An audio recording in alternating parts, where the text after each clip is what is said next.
નમસ્કાર રામ રામ મિત્રો, આજે આપણે વાતચીત કરવાના છીએ કે ઓગળ જિલ્લાની માંગને લઈને હવે રાજકારણ ગરમાયું છે અને દીવદરનું રાજકારણ એ હદ સુધી ગરમાયું છે કે ભાજપ અને કોંગ્રેસના નેતાઓ એક સાથે ઓગળ જિલ્લાની માંગને ઉઠાવી રહ્યા છે।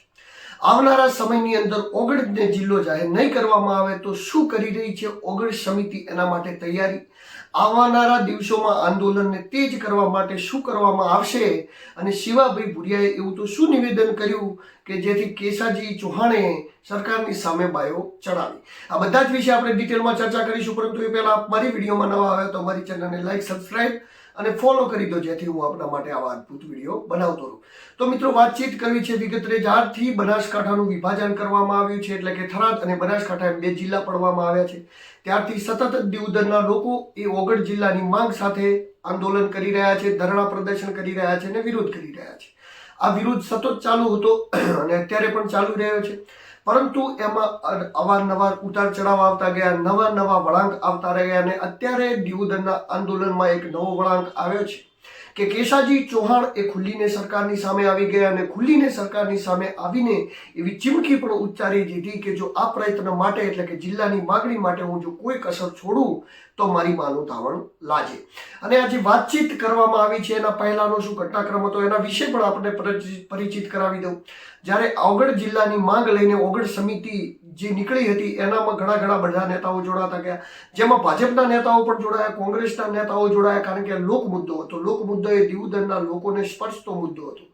જે તે સમયે જ્યારે પણ આ આંદોલનને વેગ આપવામાં આવ્યું એ સમયે કોંગ્રેસના પ્રમુખ ભરતસિંહ વાઘેલા હોય, ત્યારબાદ ઉપપ્રમુખ નરસિંહભાઈ દેસાઈ હોય, ત્યારબાદ વાતચીત કરીએ તો દીવદરના સરપંચ ગિરિરાજ બન્ના હોય, શિવાભાઈ ભુરિયા હોય, કેશાજી ચૌહાણ હોય કે પૂર્વ માર્કેટયાર્ડના ચેરમેન ઈશ્વરભાઈ તરક હોય, આ બધા જ લોકો એ એક સાથે જોડાયા અને રેલી અને પ્રદર્શનનો મામલો એ દીવદરની અંદર ચાલુ હતો અને આગળ પણ ચાલુ જ રહેવાનો છે એવી વાતચીત હતી। પરંતુ કેશાજી ચૌહાણ ક્યાંક ખુલ્લીને ન આવતા હતા। બધા જ નેતાઓ ખુલ્લીને આવી જતા હતા, પરંતુ કેશાજી ચૌહાણ ખુલ્લીને ન આવતા હતા।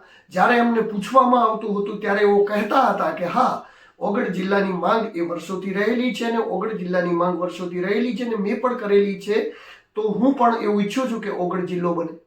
પરંતુ સરકારે જેમ જાહેરાત કરી દીધી કે થરાદ જિલ્લો બનવાનું ફાઇનલ છે, થરાદ જિલ્લાના એસપીની નિમણૂક પણ થઈ રહી છે, કલેક્ટરની નિમણૂક પણ થઈ રહી છે, કચેરીઓ કઈ રીતે અલગ પાડવી એ પણ થઈ રહ્યું છે। અને વચ્ચે આપણે સમાચાર બતાવ્યા હતા કે કાંકરેજને કદાચ બનાસકાંઠામાં રાખવામાં આવે તો પણ એમાં પણ એવી વાત છે કે કાંકરેજના થોડા ઘણા ગામડાઓને કદાચ થરાદમાં લઈ જવામાં આવે ને ધાનેરા એ સંપૂર્ણપણે થરાદની અંદર રહેશે। તો જે આ સમીકરણો જે ચાલી રહ્યા હતા, જે આ રાજનીતિ ચાલી હતી, એના જોઈને કેશાજી ચૌહાણને લાગ્યું કે હવે ક્યાંક રજૂઆતોથી મેળ નહીં પડે, હવે ક્યાંક આ વસ્તુથી મેળ નહીં પડે તો મારે ખુલ્લીને સામે આવવું પડશે। પરંતુ એ પહેલા આપણને હું એ વસ્તુ સંભળાવવાનો છું કે શિવાભાઈ ભુરિયાએ એવું શું નિવેદન આપ્યું હતું। પણ કંઈક દીવદરનું ભાજપનું રાજકારણ મોડું પડ્યું, કોઈક થરાદમાં સરકારને લડવાનું છું એટલે હવે એક ને બધે બે થયા, એટલે એને કારણે આપણાને અહીંયા છો છે। તો મિત્રો, આપણે સાંભળ્યું શિવાભાઈ ભુરિયા સ્પષ્ટ કહી રહ્યા છે કે ક્યાંક ને ક્યાંક ભાજપનું રાજકારણ એ દીવદરમાં મોડું પડ્યું। જ્યારે શિવાભાઈ ભુરિયાએ આ વાતચીત કરી કે ભાજપનું રાજકારણ દીવદરમાં મોડું પડ્યું, એના પછી અંડરકરન્ટ ખૂબ વધ્યો। અંડરકરન્ટ કેમ વધ્યો એ પણ હું તમને કહું, કારણ કે જે કેશાજી ચૌહાણ એટલે કે દીવદરના ધારાસભ્ય જે ખુલ્લીને સામે નતા આવી રહ્યા, અમને હવે એવું લાગ્યું કે કદાચ જો હું ખુલ્લીને સામે નહીં આવું તો પ્રજા મારાથી નારાજ થઈ જશે ને બીજી વાર મારે અહીંયાથી જ લડવાનું છે, એટલા માટે ખુલ્લીને સામે આવી ગયા। વાતચીત તો એ પણ સારી છે કે ધારાસભ્ય તરીકે ભાજપના ધારાસભ્ય છે અને સરકારની સામે ખુલ્લીને આવ્યા, એ ખૂબ જ મોટી વાત કહેવાય, જનતાના માટે આવ્યા। પરંતુ વાતચીત ત્યાં નથી અટકતી, વાતચીત ત્યાં જઈને અટકે છે કે જો જનતાના માટે કરીને એવો ખુલ્લીને સામે આવ્યા હોય તો આ લડાઈને કેટલી તેજ બનાવશે, કેટલા સમય સુધી આ લડાઈ ચાલશે અને આવનારા સમયની અંદર સરકારની આની અંદર શું રજૂઆતો કરશે। તો એક જિલ્લો જાહેર થઈ જાય છે, એક તાલુકાઓ એક જિલ્લામાં જતા રહે છે, સ્થાનીય ધારાસભ્યો છે। આપણે એવું માન્યું હતું કે કદાચ વિપક્ષના ધારાસભ્યોને તો સરકાર નથી પૂછતી, કારણ કે એમને પૂછવાની જરૂર પણ નથી પડતી, પરંતુ પહેલી વાર એવી ખબર પડી રહી છે કે પક્ષના ધારાસભ્યોને પણ પૂછવામાં આવતું નથી। એટલે કે ધારાસભ્યો ખાલી મોહરા છે, ધારાસભ્યોને ખાલી જીતાડી અને ભાજપના સિમ્બોલ ઉપર ત્યાં બેસાડી દેવામાં આવે છે, બાકી શું ડિસિઝન લેવામાં આવે છે એ સ્થાનિય પબ્લિક અથવા લોકોથી લઈ અને કોઈ પણ ધારાસભ્યને પૂછવામાં આવતું નથી। પરંતુ જે નિવેદન શિવાભાઈ ભુરિયાએ આપ્યું કે દીવદરમાં કદાચ ભાજપનું રાજકારણ મોડું પડ્યું છે અને આ વસ્તુને લઈ અને રાજકારણ ગરમાયું એટલે કેવું ગરમાયું કે એકદમ મીડિયાની અંદર બધું વાયરલ થઈ ગયું. ભાજપનું રાજકારણ કદાચ નબળું પડ્યું છે આ વાતને લઈ અને કદાચ કેસાજીને એવું થયું હોય કે હા 100% ભાજપનું રાજકારણ અહીંયા નબળું પડ્યું છે. એટલા માટે તો જ્યારે થળીથી લઈ એટલે કે આંદોલનની જે જગ્યા હતી ત્યાંથી લઈને ઓગળ થળી સુધી જે રેલીનું આયોજન કરવાનું હતું એ રેલીની અંદર કેસાજી ચૌહાણે હાજરી આપી. હાજરી આપીને એમણે કહ્યું કે હું અહીંયા તમારા માટે આવ્યો છું, હું અહીંયા મારા લોકોના પ્રશ્નોને સાંભળવા માટે આવ્યો છું. અને એમને શું શું કહ્યું તમને સંભળાવી દઉં. ધરતીને ગૌરવ મળે, મોગલજીનું ગૌરવ વધે, એમાં પાછો એ લોકો પછી જલનાણીનું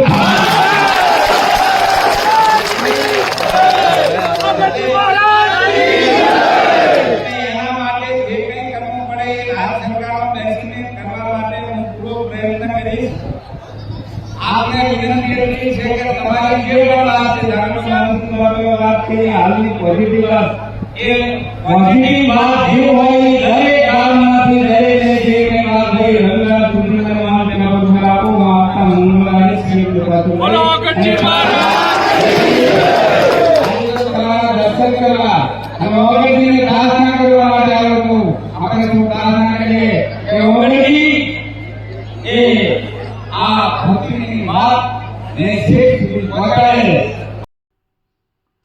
તો મિત્રો તમે સાંભળ્યું, કેસાજી ચૌહાણે ખુલ્લીને સરકારની સામે આવી ગયા અને સરકારની સામે આવીને એવું કહી રહ્યા છે કે જો આ જિલ્લાની કસર, જિલ્લાની માગણીમાં, ઓગળની માગણીમાં હું કાંઈ પણ કસર રાખું તો મારી માનું ધાવણ લાજે. આ જે વાતચીત કરી છે આ સંકેત છે ક્યાંક ને ક્યાંક સરકાર સામે બાયો ચડાવવાનો. આ સંકેત છે કે હવે અમે આ ઢીલી નીતિને ચલવી નહીં લઈએ. જો ઓગળ જિલ્લાની માંગને નહીં સંતોષવામાં આવે તો કેસાજી ચૌહાણે જે ઉગ્ર તેવર બતાવ્યા એ તેવર આવનારા સમયની અંદર સરકારને જોવા મળશે ને.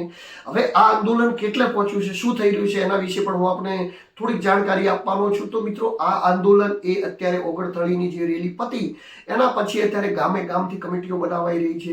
એટલે કે ગામે ગામ કમિટીઓ બની રહી છે. દિયોદર હોય, ત્યારબાદ ભાભર હોય, કાંકરેજ હોય અને બીજા લાખણીના અને આજુબાજુના વિસ્તારના જે દિયોદરથી નજીક પડતા ગામડાઓમાં આમાં સંકળવામાં આવ્યા છે.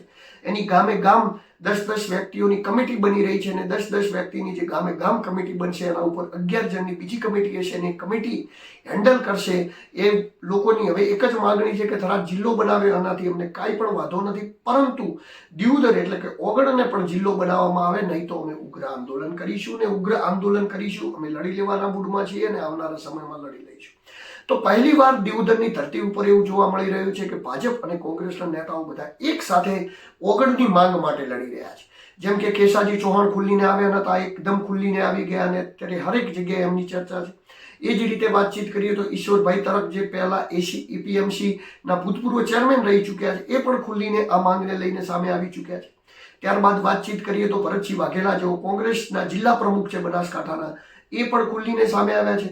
ત્યારબાદ દિયોદરના સ્થાનીય સરપંચ ગિરિરાજ બન્ના પણ ખુલ્લીને સામે આવ્યા છે. નરસિંહભાઈ દેસાઈ જેઓ કોંગ્રેસના ઉપપ્રમુખ છે એ પણ ખુલ્લીને સામે આવ્યા છે. તો આમ ભાજપ અને કોંગ્રેસના બધા જ નેતાઓ મળીને લડી રહ્યા છે. ત્યારબાદ વાતચીત કરીએ તો શિવાભાઈ ભુરિયા જે ભૂતપૂર્વ દિયોદરના ધારાસભ્ય હતા એ પણ ખુલ્લીને આવ્યા અને એમને જે બયાન આપ્યું એનાથી તો કદાચ કેસાજીને એવું લાગ્યું છે કે આ વખતે હવે ખુલ્લીને લોકોની સામે આવી જવામાં મજા છે. કારણ કે લોકોનો મિજાજ આપણે ઓળખવો ખૂબ જરૂરી હોય છે અને લોકોનો મિજાજ એવો હતો દિયોદરના કે જો ઓગળ જિલ્લો નહીં બને તો અમે લડી લેવાના મૂડમાં છીએ. તો જે લડી લેવાના મૂડમાં છે એમની સાથે લડવા માટે બધા જ ત્યાંના પૂર્વ ધારાસભ્ય અને સ્થાનીય આગેવાનો એ ભાજપ અને કોંગ્રેસના ખુલ્લીને સાથે આવી અને દિયોદર જિલ્લો બને, ઓગળ જિલ્લો બને એના માટે લડાઈ લડી રહ્યા છે. અને લડાઈની પૂર્વ તૈયારીઓ અત્યારે ચાલુ થઈ ગઈ છે. મિત્રો આવનારા સમયમાં આ લડાઈ એ ઉગ્ર સ્વરૂપ તો લેવાની જ છે. મેં ઘણીવાર વારંવાર કહ્યું હતું કે આ લડાઈનું અત્યારે આંદોલન નાનું લાગી રહ્યું છે. જેમ જેમ સમય જશે એમ આંદોલન એ વિકરાળ સ્વરૂપ લેતું જશે. અને એ આપણે જોયું કે હમણાં થોડા દિવસોની અંદર આપણે જોયું કે જે રેલી કાઢવામાં આવી કેટલી મહાન અને વિશાળ રેલી હતી. તો એ જ રીતે જ્યારથી બનાસકાંઠાના વિભાજન કરવામાં આવ્યું ત્યારથી લઈ અને હજી ક્યાંક ને ક્યાંક ફણગા ફૂટી રહ્યા છે, ક્યાંક ને ક્યાંક વિવાદો થઈ રહ્યા છે ને એ વિવાદોનો અંત ક્યારે આવશે એ તો ખબર નથી.